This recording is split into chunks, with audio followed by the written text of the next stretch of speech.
2024 ಲೋಕಸಭಾ ಚುನಾವಣೆಯ ಸಮರಕ್ಕೆ ಕಾಂಗ್ರೆಸ್ನ ಸೇನಾನಿಗಳು ಸಜ್ಜಾಗಿದ್ದಾರೆ. ದೋಸ್ತಿ ಪಡೆಯನ್ನ ಮಣಿಸೋದಕ್ಕೆ ಕಾಂಗ್ರೆಸ್ ರಣತಂತ್ರವನ್ನ ಹೂಡ್ತಾ ಇದೆ. ಈ ಸಂದರ್ಭದಲ್ಲಿ ಚುನಾವಣೆಯನ್ನ ಹೆಚ್ಚು ಕ್ಷೇತ್ರವನ್ನ ಗೆಲ್ಲಬೇಕು ಅಂತ ಹೈಕಮಾಂಡ್ ಟಾಸ್ಕ್ ಕೊಟ್ಟಿದೆ. ಏನ್ ಹೇಳ್ತಾ ಇದೆ ಇದು? ನಿಮ್ಮವರನ್ನ ಗೆಲ್ಲಿಸಿ, ಸೋತ್ರೆ ಅಧಿಕಾರ ಬಿಡಿ. ಹೀಗಾಗಿ ತಮ್ಮವರನ್ನ ಗೆಲ್ಲಿಸದ ಸಚಿವರ ಮಂತ್ರಿ ಪಟ್ಟಕ್ಕೆ ತೂಗುಗತ್ತಿ ಅನ್ನೋದು ಸ್ಪಷ್ಟವಾಗ್ತಾ ಇದೆ. ಜೂನ್ 4ರ ಬಳಿಕ ಸಚಿವರ ಭವಿಷ್ಯವನ್ನ ಹೈಕಮಾಂಡ್ ನಿರ್ಧರಿಸುತ್ತೆ. ಟಾರ್ಗೆಟ್ 20 ರೀಚ್ ಆಗೋದಕ್ಕೆ ಸಚಿವರು ಶಾಸಕರಿಗೆ ಹೊಣೆ ಕೊಡಲಾಗಿದೆ. ಚುನಾವಣೆಯಲ್ಲಿ ಉತ್ತಮ ಲೀಡ್ ಕೊಡಿಸುವಂತಹ ಟಾಸ್ಕ್ ಅನ್ನ ಸಚಿವರಿಗೆ, ಶಾಸಕರಿಗೆ ಕಾಂಗ್ರೆಸ್ ಹೈಕಮಾಂಡ್ ಕೊಟ್ಟಿದೆ. ಟಾರ್ಗೆಟ್ ಅನ್ನ ಕೊಟ್ಟಿದೆ.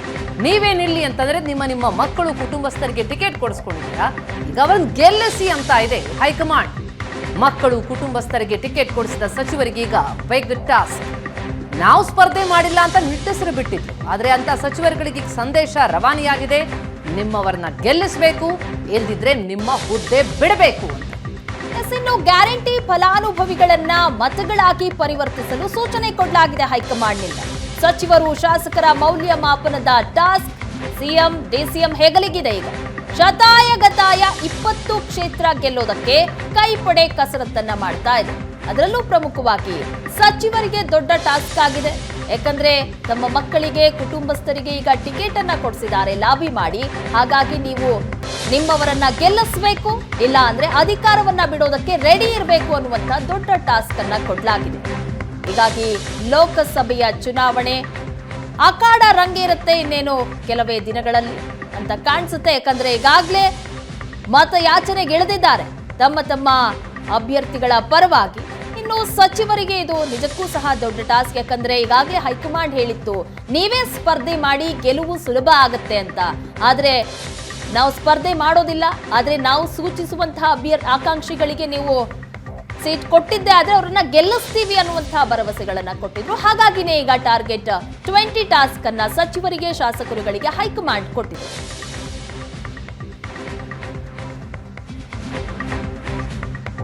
ಹಾಗಿದ್ರೆ ಯಾರ್ಯಾರಿಗೆ ಟಾಸ್ಕ್ ಅನ್ನುವಂತಹ ಲಿಸ್ಟ್ ಅನ್ನ ನಾವು ಗಮನಿಸ್ತಾ ಹೋಗೋಣ.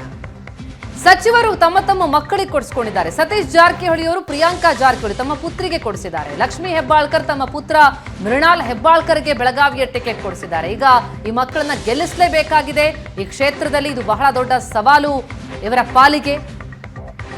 ಹಾಗೆ ಸಕ್ಕರೆ ಸಚಿವ ಶಿವಾನಂದ ಪಾಟೀಲ್ ಬಾಗಲಕೋಟೆ ಟಿಕೆಟ್ ಅನ್ನ ತಮ್ಮ ಪುತ್ರಿ ಸಂಯುಕ್ತ ಪಾಟೀಲ್ಗೆ ಕೊಡಿಸಿದ್ದಾರೆ. ಬಾರಿ ಬಂಡಾಯದ ಬಿಸಿಯಲ್ಲಿ ಕಂಡು ಬಂದಿರುವಂತದ್ದು.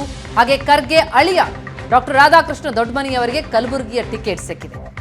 ಬಹಳಷ್ಟು ಫ್ಯಾಮಿಲಿ ಪಾಲಿಟಿಕ್ಸ್ ಕಂಡು ಬರ್ತಾ ಇರೋದು ಕಾಂಗ್ರೆಸ್ನಲ್ಲಿ. ಹಾಗಾಗಿಯೇ ಬಹಳ ದೊಡ್ಡ ಸವಾಲ್ ಕೂಡ ಇದೆ. ಈಗ ಅವರನ್ನ ಗೆಲ್ಲಿಸಲೇಬೇಕು. ಈಶ್ವರ್ ಖಂಡ್ರೆ ಕೂಡ ತಮ್ಮ ಪುತ್ರನನ್ನ ಗೆಲ್ಲಿಸಬೇಕಾಗಿದೆ.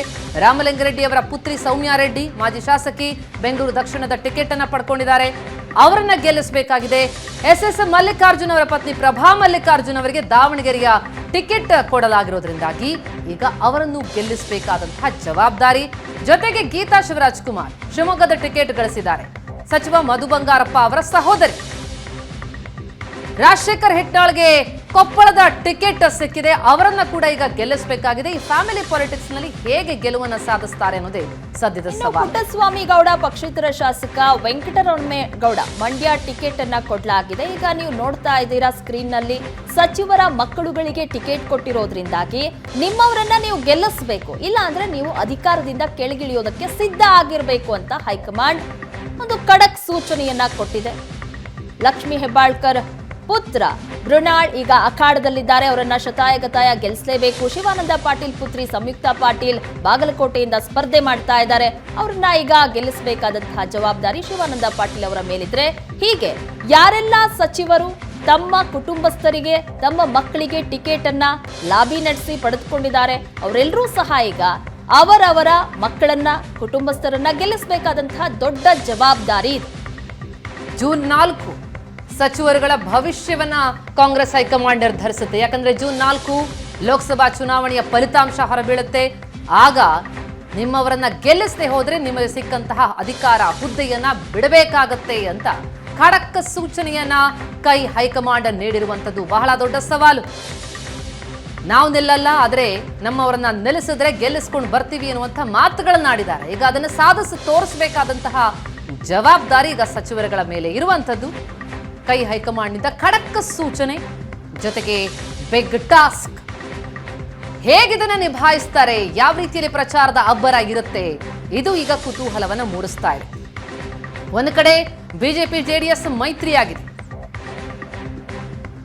ಮೈತ್ರಿ ಪಡೆಯ ವಿರುದ್ಧ ಅಬ್ಬರಿಸಬೇಕಾಗಿದೆ ಕಾಂಗ್ರೆಸ್ನಲ್ಲಿ ಅಭ್ಯರ್ಥಿಗಳೇ ಇರಲಿಲ್ಲ, ಅಭ್ಯರ್ಥಿಗಳ ಕೊರತೆ ಎದ್ದು ಕಾಣ್ತಾ ಇತ್ತು. ಹಾಗಾಗಿ ಸಚಿವರುಗಳನ್ನ ಕಣಕ್ಕಿಳಿಸಿದ್ರೆ ಒಂದು ಫೈಟ್ ಇರುತ್ತೆ ಅನ್ನುವಂಥದ್ದು ಕಾಂಗ್ರೆಸ್ ಹೈಕಮಾಂಡ್ನ ಚಿಂತನೆಯಾಗಿತ್ತು. ಆದರೆ ಯಾವ ಸಚಿವರು ಕೂಡ ತಮ್ಮ ಸಚಿವಗಿರಿಯನ್ನ, ಶಾಸಕ ಸ್ಥಾನವನ್ನ ಬಿಟ್ಟು ಮತ್ತೆ ಕೇಂದ್ರಕ್ಕೆ ಹೋಗೋದಕ್ಕೆ, ಲೋಕಸಭಾ ಚುನಾವಣೆಯ ಅಖಾಡಕ್ಕಿಳಿಯೋದಕ್ಕೆ ಸಿದ್ಧ ಇರಲಿಲ್ಲ.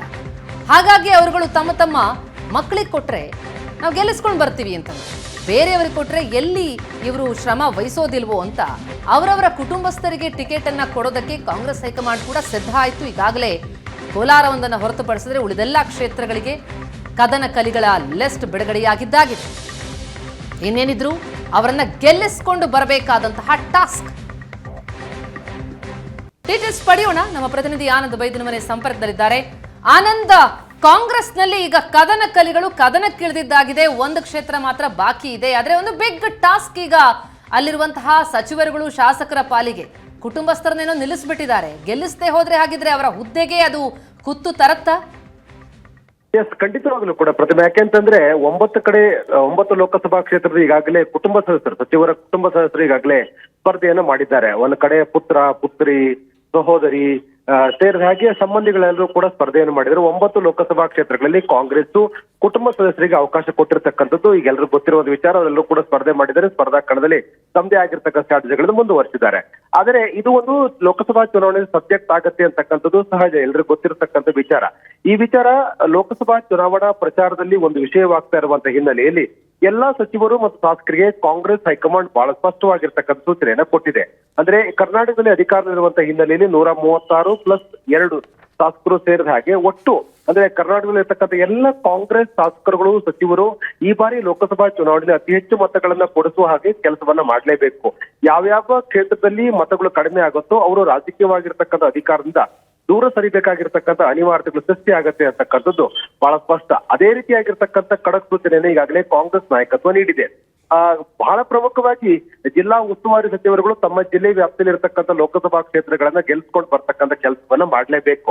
ಯಾಕೆಂತಂದ್ರೆ ಅಲ್ಲಿರ್ತಕ್ಕಂಥ ಜಿಲ್ಲಾ ಉಸ್ತುವಾರಿ ಸಚಿವರು ಈ ಸಂಬಂಧಪಟ್ಟಾಗಿ ಒಂದು ಕೋಆರ್ಡಿನೇಷನ್ಗಳನ್ನು ಮಾಡಬೇಕು.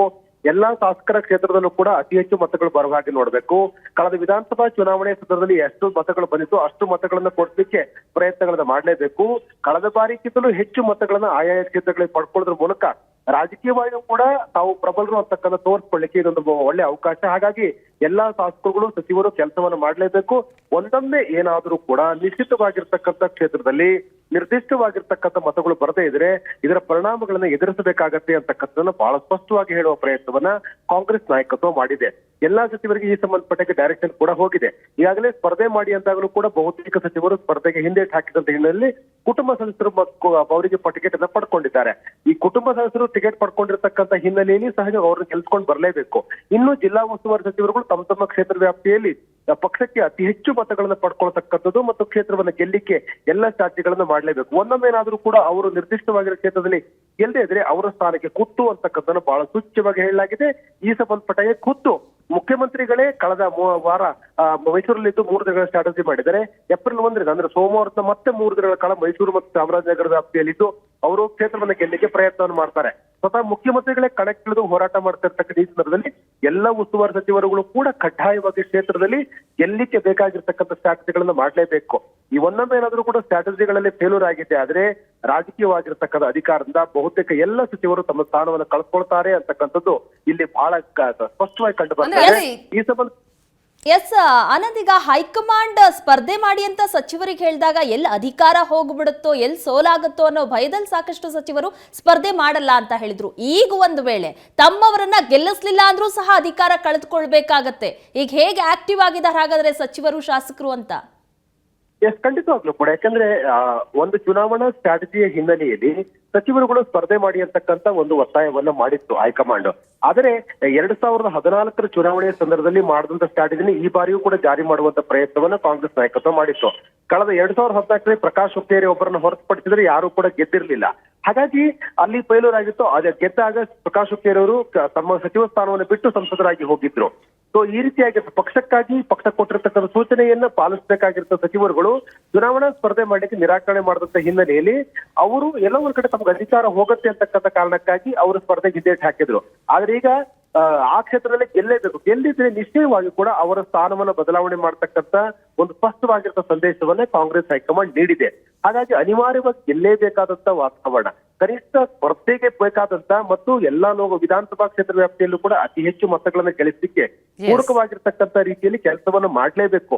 ಎಲ್ಲಾದ್ರೂ ಕೂಡ ಜಿಲ್ಲಾ ಉಸ್ತುವಾರಿ ಸಚಿವರುಗಳು ಶಾಸಕರು ನಿರ್ದಿಷ್ಟವಾಗಿರ್ತಕ್ಕಂಥ ಕೆಲಸವನ್ನ ಮಾಡದೇ ಇದ್ರೆ ನಿಶ್ಚಯವಾಗಿಯೂ ಕೂಡ ಅವರ ಅಧಿಕಾರವನ್ನು ಕಳ್ಕೊಳ್ತಾರೆ. ಯಾಕೆಂತಂದ್ರೆ ಕಾಂಗ್ರೆಸ್ ನಾಯಕತ್ವ ಈ ಬಾರಿ ಚುನಾವಣೆಯನ್ನು ಅತ್ಯಂತ ಗಂಭೀರವಾಗಿ ತೆಗೆದುಕೊಂಡಿದೆ. ಗತಾಯ 20ಕ್ಕೂ ಹೆಚ್ಚು ಸ್ಥಾನ ಗೆಲ್ಲೇಬೇಕು ಅಂತಕ್ಕಂಥ ಪ್ರಯತ್ನ ಇದೆ. ಆ ಪ್ರಯತ್ನಕ್ಕೆ ಪೂರಕವಾಗಿ ಸಚಿವರು ಕೆಲಸ ಮಾಡ್ತಿದ್ರೆ ಅವರ ಸ್ಥಾನ ಹೋಗ್ತಕ್ಕಂಥದ್ದು guarantee. Thank you so much Anand ತಮ್ಮೆಲ್ಲ ಮಾಹಿತಿಗೆ.